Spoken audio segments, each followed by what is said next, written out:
From the trailers, I thought I was walking into mainly what would be sort of a mockumentary film focused around just like faking the moon landing and creating this fake history. But it also felt sort of like a marketing movie. I don't know. Hey, everybody, my name's Jesse. And I'm Adi. And today we're talking about Fly Me to the Moon. This movie stars Scarlett Johansson, and she plays a very experienced, very talented marketer who is recruited by the US government to help them fake the moon landing in case. Well, to help the American people like the moon. Yes, there you go. To like the moon. It's sell not the moon. necessarily Yeah. the target from the beginning is not to necessarily Yeah. fake the moon landing. You're right. Yeah. What was that? And it turns into like this film about like it shows you like these quirks about marketing that I thought was fun. Mm-hmm. It also has like a razzle dazzle of rom-comness in there. It's quirky, it's cute, Funny at times. it's funny. Yeah, so like the description is a drama comedy, because you asked me and I was like, it's a drama comedy. And it hits the mark. Yeah, the one thing that I was just like, I wish I had a little bit more of was like the comedy chops in this film. A lot of them are really good. There's one character that's tied to not her secretary, but there's another guy who's tied directly to Scarlett's character, and they're like friends, and he is very flamboyant and he's very funny. I thought he was hilarious. I wish there would have been more of him, more of that writing. I thought they did a great job with those little comedy chops. Yeah, I thought the cast was really good.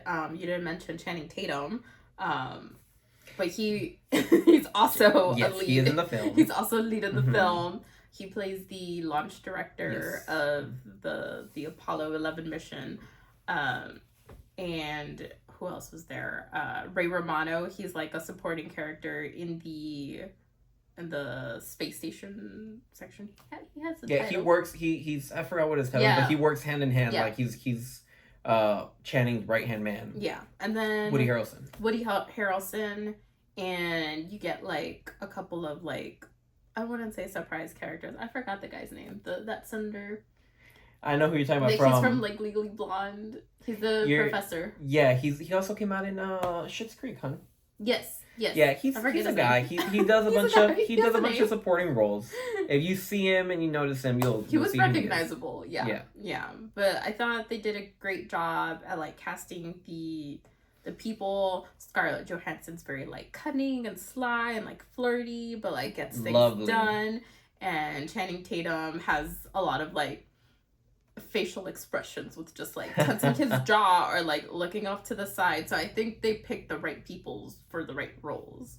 So this movie takes place in the late 60s, I believe. It's 1969. So you're in a time period that I think has been like shown in movies a lot. It's very retro, very Art Deco. There's a lot of like pastel colors. The cars are like wacky colors, and I think this movie did a good job at like showcasing that. The characters had like appropriate outfits, and like it was very like I don't even know what time appropriate. Like it felt like kind of like in Grease, how they're all in the same vibe, the same aesthetic. Everybody's outfits were great. The furniture that they picked also matched the time. Even the color grading of the movie, I think, was like fitting for the time. The one thing that I didn't appreciate is that everybody had their normal voices. They weren't making an accent. They were just talking their normal voices with like normal words, and it sounded a bit too modern for the late 60s. I thought, the way that they like made up Scarlett Johansson with like her wig and her like makeup looked pretty on par. Not much you could do with Channing Tatum other than like flip his hair sideways, but like he looked fine. Yeah, he looked fine, but they were talking too normally. They were talking too much like us. And I don't know if it's just my preconception of what the 60s and the 50s were, but it felt like people had like a transatlantic accent or something of that sort. I didn't see, I mean, I didn't live through it, so I don't know. But it felt weird watching the characters speak in a way that like I would. There's a specific scene where Channing Tatum's character is running down the hall after a black cat, and he tells the other guy that he's with, he's like, come on, we gotta go. And like just the gotta go part, I mean, I don't know when gotta go was like invented, but it sounded too normal. It didn't fit the time period. I don't know what would have fit, but it stuck out to me. Yeah. Talking about the cat, that is another reoccurring character that I thought was funny. I think it like tied together the little like inside joke. It didn't need to be a reoccurring character, but it was a reoccurring character in the movie. He was a very important reoccurring character. Yeah, I thought that was cute and silly to have this little black cat running around. Do you want to tell them what the cat did? And causing mayhem. Yes, he did. He landed on the moon. The cat landed on the moon. The only thing that really gave it that like marketing-y touch to the film was that it had its points where it was like really quite focused, like the whole like first third of the film, and then maybe not the middle and then the climax. It focuses quite a bit on like marketing, and like this movie I would say is mostly from ScarJo's character's perspective, and we get to see a lot of what is going on in her mind and how she's going to try and make this landing marketable to the American audience, right? And so it's really interesting seeing what she comes up with. You know, we get to see as if it was her idea to use an Omega, I was gonna say smartwatch, an Omega watch as like the watch of the moon landing, and how they use product placement and stuff to market the moon. Yeah. So that was pretty cool. I love it when movies fake things into history. Mind you, we could be thinking this is fake, and I don't know what parts of this movie are like borrowed. I didn't do any research. I don't even know if the characters are based on any factual characters, or if it was just like, oh, this would be like a funny like POV, because obviously the moon landing happened. We all believe that. I'm sure they had to have some like relations employee, right? Mm-hmm. But or like a PR employee, but I don't know. There was someone who specifically was saying like, hey, okay, we're gonna partner with Omega, we're gonna partner with Tang, we're gonna partner with so and so to make these like collabs. Yeah, we should have done some research, but we will know afterwards. Yeah, so I'm sure there's some bits and pieces, maybe like the timeline as a whole, maybe used, but obviously a lot of this is gonna be like fictional. So in that sense, it's kind of like a mockumentary, which is what caught my attention in the first place. But yeah, overall as a whole, I thought the movie was pretty entertaining. It was really fun. And it had the good vibes of a rom-com. I'm very picky with what rom-coms I think are good and which ones I'm just like, meh, that's too basic. And I thought this had like that good spice of a rom-com. And it had Channing Tatum, which is in a lot of rom-coms, so he knows what he's doing. Yeah, the only thing they didn't do was cast Rachel McAdams as the marketing girly. And so obviously this is not a rom-com, but it had that feeling, because you have that little, not love triangle. I don't know why I was going to say love triangle, but that little spark, I guess you can say. But from me, I'd say 8 out of 10. It's a good film. It misses some marks, but it's well-rounded as a film. It's not necessary to catch in theaters. Also, in our theater, it was pushed to the back. It was not like in Dolby or anything. It was not like a major release. I also didn't know it was an Apple original. Yeah, it's an Apple original. Yeah, so why. But yeah, it's definitely worth checking out, whether you see it in theaters or at home on Apple TV. It's a great movie. It's cute. It's fun, and it messes with history. It's got good characters, good acting. I love Woody Harrelson's and his characters what he does. He always does a great job. So even though he's not a major role in this film, I love watching him. But yeah, solid 8 out of 10 for me. I loved it. I give it 10 out of 10. I thought I think it's one of the best movies that I've seen in a while. I can't think of which other movie I think is up there. But I really like the characters.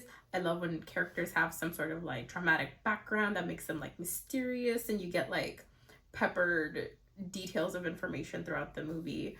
And every single character, or every single main character that we met had something else. They had more substance. Yeah. So I really enjoyed that. I enjoyed that it was like kind of like based on history because the event was the moon landing. So I like that it was kind of like grounded that way. I like that they even like made a little like love arc with Scarlett Johansson's character and Channing Tatum's character. But it wasn't like overpowering. That wasn't the main. Yeah. That wasn't the main focus of the movie. It was just kind of like it just happened along while everything else was happening. Good so I really enjoyed that. Yeah. I enjoyed Woody Harrelson's. I thought Woody Harrelson's character was maybe not like comedic relief, but he played another like trope or something that like kind of keeps you like it reels you back in from like thinking the movie's going well or like everything's happening according to plan, and then he just the bearer of bad news. Yeah, he just comes back and like pulls everybody in different directions. So I enjoyed his character. Like I said, I thought like the set costumes were great. I thought the backgrounds were great. I thought a lot of the shots that they filmed were great. I'm almost sure they probably used like some of the original footage of the moon landing. I don't see a world in which they wouldn't. But yeah, I really enjoyed it. I thought it was a great movie. It had a little bit of everything. I was entertained. But yeah, I liked it. I would say run to theaters. I'm glad because I really didn't know what to expect from you coming out. Yeah, I mean, I also I don't remember because I remember mentioning it to you. It's not in the like ad cycles very much. It literally started getting advertised like I think a week ago, at least for me. Ooh, and so, I like that the name "Fly Me to the Moon" is a reference to Frank Sinatra's song, and then they actually do play it in the movie. Yeah. So, and then when we were going to it, I was just like, yeah, I mean, I hope it's funny because I really didn't know whether or not you'd like it, but yeah, that's what I'm saying. It's like it has charm. Yes. It has charm is what it has.